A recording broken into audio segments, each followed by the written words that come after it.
그래서 저는 그 문재인 대통령이 좀 통큰 카드를 꺼내야 된다고 생각합니다. 아베 신조한테 네. 조건 없이 만나자 조속히. 네.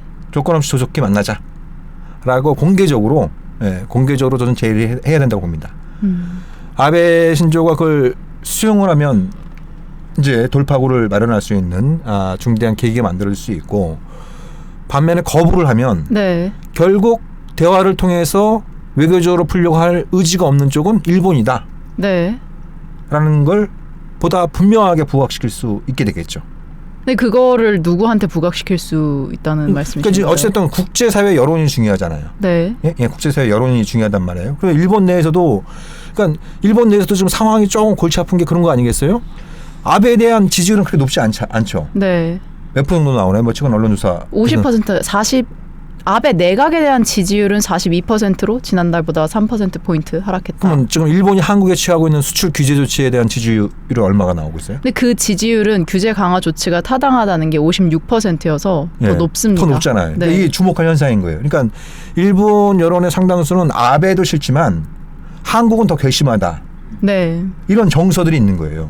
예? 그렇죠. 예? 예. 근데 여기에 대고 아무리 우리가 얘기를 해봐야, 아무리 우리가 얘기를 해봐야, 그 여론을 바꾸기가 쉽지 않아요. 네. 예. 근데 한국의 대통령이 일본 총리를 만나서 이걸 대화를 통해서 제대로 좀 풀자라고 했는데 일본 총리가 그걸 거부한다고 한다면 일본 내에 있는 좀 이렇게 지한파들, 뭔가 한일 관계 개선을 바라는 사람들이 그런 부분들에 대해서 목소리를 낼 수 있는 근거가 될 수도 있는 거예요. 네. 예. 그래서 뭐 그런 어떤 방법을 고려하고 있는지는 모르겠습니다만 지금 시점에서 문 대통령이 저는 명확하게 일본 총리와의 정상회담을 제의를 해야 된다고 보는 거죠.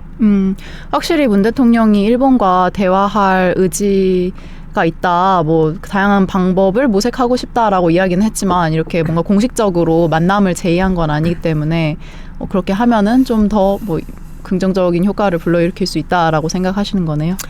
마땅할 수가 없기 때문에 그런 방법도 생각해야 된다. 그러니까 네. 지금 상황이 이렇게 좀 계속 갈 경우에 한번 보세요. 지금 그 다음 달에 일본이 실제로 그 화이트리스트에서 한국을 제외하면 그럼 돌이키기 힘든 상황으로 갈 수가 있어요. 네. 그리고 다음 달에는 또 8.15가 있어요.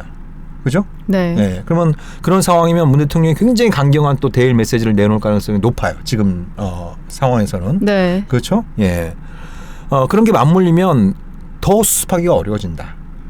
더 수습하기 어려워지기 때문에 뭐 저는 지금 시점이라도 좀 그런 어떤 좀 통큰 방식으로 문제 해결을 시도하는 게 맞지 않을까. 결국 그 양국 지도자가 직접적으로 소통을 하면서 네. 뭔가 문제 해결의 접점을 만들어내지 않으면 지금 그 실무선에선 백날 얘기해봐야 문제 소용이 없는 상황이 거듭 확인되고 있잖아요. 네. 예, 그래서 그런 방법도 좀 고려해야 되지 않을까라는 생각이 들어요.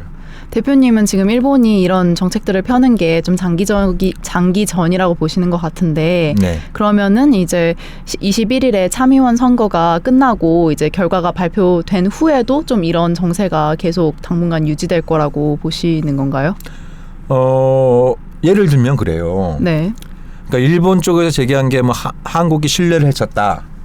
뭐 또 안보 문제까지도 네, 다양한 거론하죠. 이 핑계 저 핑계 다 갖다 대고 있는 거예요. 네. 근데 예를 들면 참여연 선거가 끝난 다음에 수출 규제 조치를 뭐 처리한다. 그러면 그게 선거용이라는 걸 자인하는 꼴이 되잖아요. 네. 네? 사실 내가 참여연 선거에 써먹으려고 했던 건데 네. 뭐 우리가 뭐 재미 좀 봤으니까 처리할게 이럴 수는 없다는 거예요. 네네. 그리고 또 일본의 선거가 참여연 선거로 끝나는 게 아니란 말이에요. 그렇잖아요. 그래서 네. 이제 그런 어떤 부분들이 있고 이게 더 상황이 안 좋아질 수 있는 부분은 이제 그런 걸 수도 있어요. 이게 일각에서 나오는 것처럼 이게 한국의 내년 총선을 겨냥한 거다. 그런 말도 있죠. 내년 총선을 겨냥한 거다. 이런 얘기들까지 나오고 있잖아요. 네. 뭐 한국을 좀 한국의 경제적인 고통을 가해가지고 좀 지금 집권 여당이 재미를 못 보도록 네. 뭐 하겠다라는 이런 어떤 얘기들까지 나오는데 그래서 이게 장기화 되면은 그런 해석들 그런 입증되지 않지만 그럴싸한 음모론들이 판칠 수밖에 없어요. 네. 네, 더욱 상황이 악화되겠네요. 그럼요. 상황이 계속 악화될 수 있는 그 부분들이 있기 때문에 지금 이 악순환의 매듭을 끊어야 된다. 악순환의 고리를 끊으려고 노력을 해야 된다. 물론 쉽지 않습니다. 네. 그렇지만 우리가 정상회담까지 포함을 해서 이 악순환의 고리를 끊고자 하는 총력을 기울이고 있다. 네. 예, 그러니까 일종의 선공후둑. 먼저 이 한일 관계를 풀려고 하는 정상회담을 통해서 한일 관계를 풀려고 하는 강력한 의지를 보여줌으로써 훗날의 이익을 도모하는 이런 선택이 필요한 것이고요. 네. 그리고 제가 이번에 중국에 가서 어리석은 질문을 하나 던진 게 있어요. 예. 그건 제가 그 질문을 던지면서 중국 측에서 어떻게 설명을 할까 좀 궁금해서 질문을 던졌어요. 어떤 질문이었냐면 우리는 일본 천황을 일왕이라고 부르죠. 네. 예. 예. 뭐 언론이나 전문가나 물론이고 과거에 이명박 대통령도 일왕이라고 불렀고 얼마 전에 문희상 국회의장도 일왕이라고 표현을 했어요. 네. 네. 근데 중국은 천황이라고 불러요. 네. 네? 천황이라고 불러요. 시진핑도 천황이라고 부릅니다. 그래서 제가 물어봤어요. 아니, 한국에서는 일왕이라고 부르는데 네. 왜 당신들은 천황이라고 부르냐. 그러니까 그 중국 측 전문가 웃으면서 아니 직함이 천황이지 않냐. 이거 그렇게 받아들이면 되는 네, 거네요. 네, 그냥 네, 네. 천황이라고 부르니까. 예, 예. 이게 욕먹을 각오를 하고 제가 말씀을 드리면 그 질문을 던지고 제가 이 방송을 통해서 소개한 이유는 네. 예. 그게 하나의 아주 작지만 의미 있는 신호일 수 있다는 거예요. 네. 예. 적어도 우리 정부가 일본의 천황을 공식적으로 그건 일본의 천황을 존경한다는 이런 뜻이 아니잖아요. 그냥 제가 어떤 분이 저한테 평화네트워크 대표라고 해서 정옥식 대표 그러면 저는 뭐 대표를 이렇게 존중하고 그런 게 아니잖아요. 그냥 네. 직책이 대표이기 때문이에요. 마찬가지로 일본 천황도 직책이 천황인 만큼 천황으로 불러주는 것부터 어떤 일본을 대하는 태도를 우리가 좀 달리할 의사가 있다라는 걸 보여줄 수 있는 방법이 아닌가. 이런 생각 들어요. 일리는 말씀인데 여기서 동의했다가 어떤 후폭풍이 있을지 모르니 아니 저는 근데 그런 얘기들도 우리가 좀 공론화할 필요가 네네. 있어요. 저는 그러니까 이게 왜냐면 서로 난타전을 벌이면 그렇잖아요. 그러니까 이 마음이 저는 사실 불편한 게 많이 있는 게 뭐냐면 요즘은 이제 일본 제품 불매 운동이라든지 또 일본 여행 가지 말자 이런 부분들이 있고 그럼 뭐 이제 우리 국민들 시민들도 학생들이 자발적으로 선택하는 거기 때문에 그 판단은 존중을 해야 되는데 근데 그 과정에서 결국 피해를 입는 쪽은 양쪽의 시민들이에요. 네. 예? 예, 그렇단 말이에요. 그리고 어찌되었든 우리가 일본에 대한 경제적 의존도가 여전히 높고 경제력의 차이가 3배 정도 나기 때문에 난타전을 벌이면 더 큰 상처를 입는 쪽은 우리입니다. 예, 그 우리예요. 예. 그리고 그 피해를 입는 사람들은 대체로 한일 간의 분쟁, 이 갈등과 무관한 사람들이 대부분인 거예요. 네. 피해를 입게 되는 사람들이. 그래서 그런 관점에서 볼 때 어떤 이렇게 좀 이렇게 반일 민족주의를 자극하는 이런 어떤 부분들은 지금 정세상으로는 이해가 되는 측면이 있지만 거기에 너무 편승하거나 그걸 부채질하는 이런 어떤 좀 여론 지도층이나 정치권의 인사들의 발언들은 좀 마땅히 좀 자제될 필요가 있다. 네. 네. 결국 그런 부분들이 지속되면은 그렇잖아요. 이게 그러니까 온 국민이 똘똘 뭉쳐갖고 일본을 상대한다 얘기를 하지만 우리는 얼마나 자유민주주의 국가예요. 네. 그렇잖아요. 그렇게 될 수가 없습니다.